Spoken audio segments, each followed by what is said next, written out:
కొబ్బరికాయ కొట్టాలన్నా గరగలు బయటికి తీయాలన్నా కొన్ని అర్హతలు ఉండాలి. ఎవడాను ఏం మాట్లాడుతున్నావు? ఆయన ఈ ఊరందరికి దేవుడురా. దేవుడా? అయితే గరగల బయటికి తీయడం జాతర చేయడం దేనికి? ఆ దేవుడికే కొబ్బరికాయలు కొట్టి హారతలు ఇవ్వచ్చు కదా.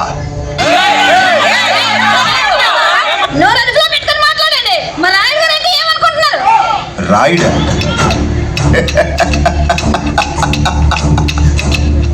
వీడు రాయుడంట. వాడి చరిత్ర ఏంటో మీకు తెలుసా? వాడి మతం ఏంటో మీకు తెలుసా? వాడి జాతి ఏంటో మీకు తెలుసా? వాడెవడో ఎక్కడి నుంచి వచ్చాడో తెలియకుండానే ఈ మధ్యన మనుషులు దేవుడు చేయడం అలవాటైపోయింది. మీ దేవుడి గురించి నేను చెప్పనా?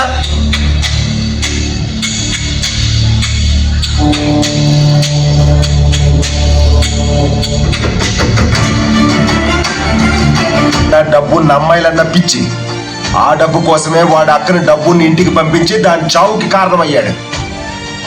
అదే డబ్బు పిచ్చితో నా ఇంటి ఆడబిడ్డను లేపుకొచ్చేశాడు.